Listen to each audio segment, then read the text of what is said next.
untuk Bapak Ratu Dewa dan Pak Herman Delu. Kami selaku warga Palembang, kami meminta pertolongan Pak untuk membantu kami untuk pulang ke Palembang Pak. Kita kumpul-kumpul dia sendiri di situ, megang uang enggak kan.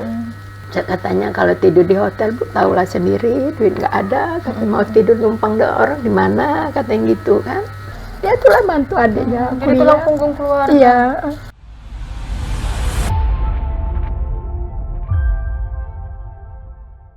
Halo Tribuners, bertemu bersama kami dan hari ini saya sedang bersama dengan Ibu siapa? Ibu Maryam. Ibu Maryam ya. Ibu Maryam ini adalah ibu kandung dari Andri Al-Fajri, salah satu warga kota Palembang yang saat ini terlantar di negara Kamboja. Saat ini Tribun Sumpel kami akan mewawancarai langsung Ibu Maryam seputar dengan kondisi dari apa yang sudah alami oleh Kak Andri Al-Fajri sendiri.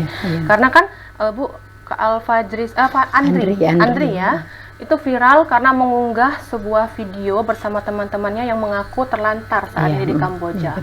Ini kabar terbaru dari Kak Andri sendiri yang Ibu dengar seperti apa, Bu?